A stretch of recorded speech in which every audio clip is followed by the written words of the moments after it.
चलिए एक बड़ी खबर आपको बता दें। इस वक्त की एक बड़ी खबर, करौली मामले में सपोटरा में पुजारी परिवार ने धरना खत्म कर दिया। इस वक्त की बड़ी खबर, गहलोत सरकार ने पीड़ित परिवार की जो मांगे हैं वो मान ली है। 10 लाख रुपए की आर्थिक सहायता की घोषणा यहां पर की गई है। उसके अलावा परिवार के एक बच्चे को संविदा पर नौकरी भी दी जाएगी। पुजारी परिवार को पक्का मकान देने की घोषणा भी यहां पर प्रशासन की ओर से की गई है। तो बड़ी खबर आपको बता दें कि सपोटरा में पुजारी परिवार ने धरना खत्म कर दिया है। गहलोत सरकार ने पीड़ित परिवार की मांगे मान ली है।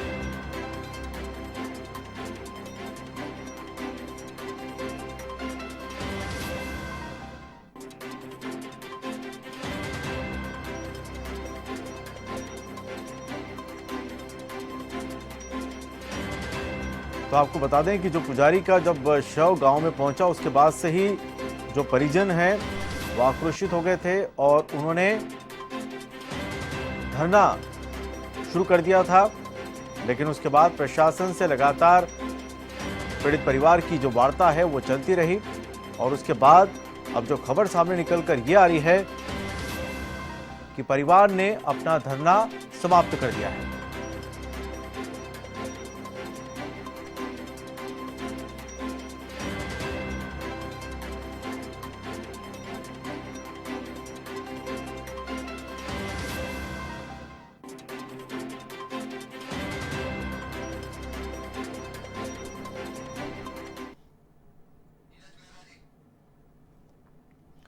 तो चलिए इस वक्त हमारे साथ वरिष्ठ संवाददाता नीरज मेहरा इस वक्त फोन लाइन पर जुड़ चुके हैं। नीरज जी, यहां पर अगर बात करें तो ये धरना सुबह से चल रहा था और आखिरकार जो खबर सामने निकल कर ये आ रही है कि धरना खत्म हो गया है। प्रशासन ने जो इनकी मांगे थी वो अब मान ली है। फिलहाल इसके अलावा और क्या ताजा अपडेट है आपके पास? देखिए अमित, बता दूं कि जिस तरह का जघन्य अपराध हुआ है उसके बाद लगातार इस बात की कयास लगाए जा रहे थे कि सरकार ने घोषणा क्यों नहीं की।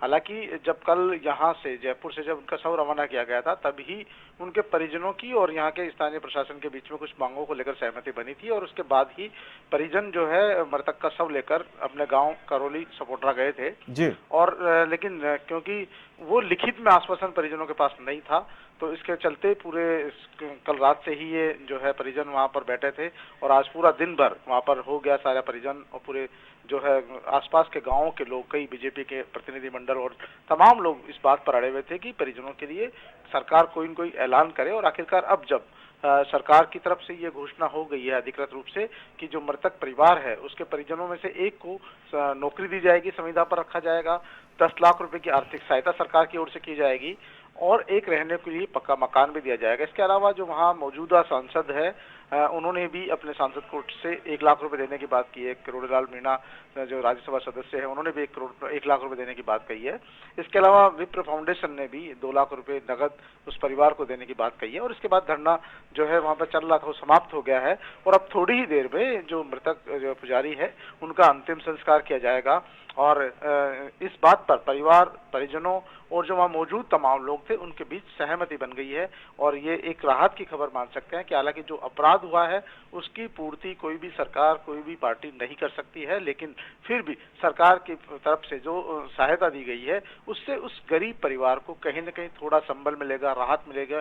क्योंकि जिस तरह की उनकी आर्थिक स्थिति है कि रहने को भी उनके पास घर नहीं है, छपरपोश में वो रहते हैं, ऐसी स्थिति में सरकार की तरफ से एक पक्के मकान की बात कही गई है, 10 लाख रुपया नगद देने की बात कही गई है, परिवार में जो उनका बेटा है उसको एक नौकरी देने की बात कही गई है। तो ये परिवार को देखिए जो मर गए हैं उनकी क्षतिपूर्ति नहीं होगी, लेकिन थोड़ा इससे उस परिवार को संबल जरूर मिलेगा, संबल मिलेगा। और इन तमाम बातों पर सहमति के बाद में वहां पर जो धरना चल रहा था कल रात से वो धरना समाप्त हो गया है। तमाम नेता अब जो है थोड़ी देर में जो उनका अंतिम संस्कार होगा उसके लिए तैयारी में जुट गए हैं और थोड़ी देर बाद में उनको अंतिम विदाई दे दी जाएगी। अमित जी, चलिए इस तमाम जानकारी के लिए आपका शुक्रिया। तो हमारे साथ वरिष्ठ संवाददाता नीरज मेहरा जी जुड़े हुए थे और ये ताज़ा अपडेट दे रहे थे कि ये जो धरना चल रहा था कल लगातार रात से धरना चल रहा था वो धरना समाप्त हो गया है और प्रशासन ने जो इनकी मांगे थी वो मान ली है और सबसे बड़ी बात है कि यहाँ पर परिवार को एक जरूर संबल मिलेगा। हालांकि उसकी जो क्षति हुई है उस परिवार में, उस क्षति को तो हालांकि उसकी पूर्ति नहीं हो सकती है, लेकिन फिर भी यहाँ पर पीड़ित परिवार की सभी मांगे मान ली गई है।